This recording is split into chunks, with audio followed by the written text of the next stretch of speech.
আসসালামু আলাইকুম। চাল আর ডালটা ভালোভাবে ধুয়ে পরিষ্কার করে নিয়েছি। দিয়ে দিচ্ছি এর মধ্যে পেঁয়াজ। আপনারা বুঝতেই পারছেন আমি খিচুড়ি রান্না করার আয়োজন করছি। আদা বাটা, রসুন বাটা দিয়ে নিলাম, লবণ দিয়ে নিলাম।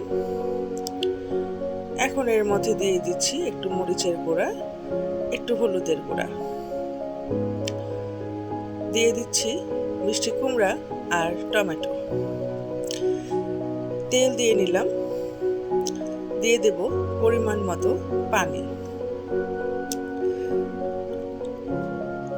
এখন আমি এই ডিশটা ওপাশের চুলায় দিয়ে দেব। এটা ওপাশের চুলায় হতে থাকবে, ততক্ষণ আমি এই পাশের চুলাটায় চিকেন ভুনা করে নেব। পেঁয়াজ ভেজে নিয়ে আমি আদা রসুন বাটা দিয়ে দিচ্ছি। সামান্য একটু গরম পানি দিয়ে নিয়েছি।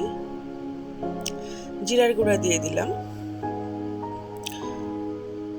একটু নেড়ে চেড়ে কষিয়ে নিচ্ছি। কেমন আছেন সবাই?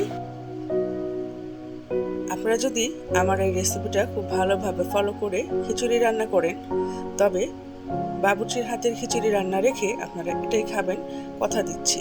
দিয়ে দিলাম সামান্য একটু স্পেশাল মশলা, আপনারা এর মধ্যে রোস্টের মশলাও দিতে পারেন। ভালোভাবে আমি মশলাটা কষিয়ে নিয়ে চিকেনটা কষিয়ে নিচ্ছি।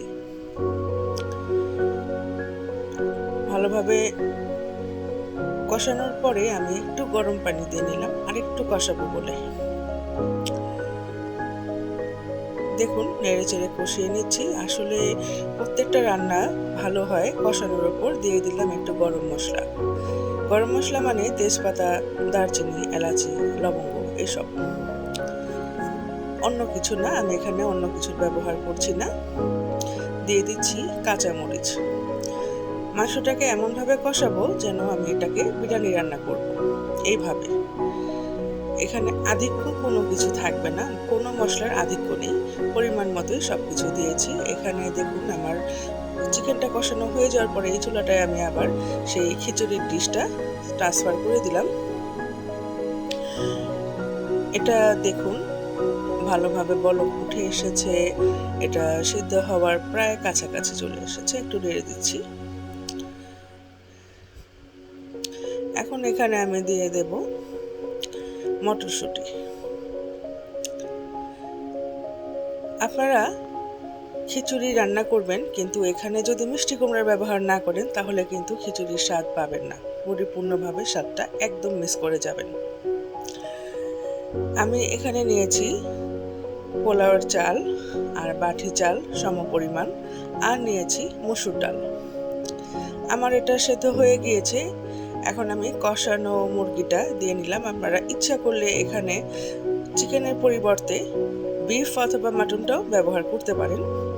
এই প্রক্রিয়ায় যদি খিচুড়ি রান্না করেন অসাধারণ স্বাদ হয়, একবার করে খেয়ে দেখতে পারেন।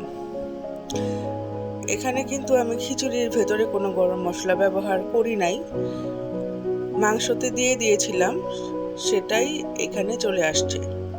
আলাদা করে এখানে যদি আমি গরম মশলা ব্যবহার করি তাহলে খিচুড়িটা থেকে গরম মশলার গন্ধ আসবে। দিয়ে দিলাম ঘি। এখন দিয়ে দিচ্ছি আর একটু কাঁচামরিচ। এর আগে কিন্তু আমি এখানে কাঁচামরিচের ব্যবহার করি নাই। এটা ভেঙে যেয়ে সেদ্ধ হয়ে ভেঙে যেয়ে যদি ঝালটা ছড়িয়ে পড়ে তাহলে আর আমার বাচ্চারা খেতে পারবে না। এমনকি অনেকে আছে বড়রাও খুব বেশি ঝাল খায় না, তারাও খেতে পারবে না।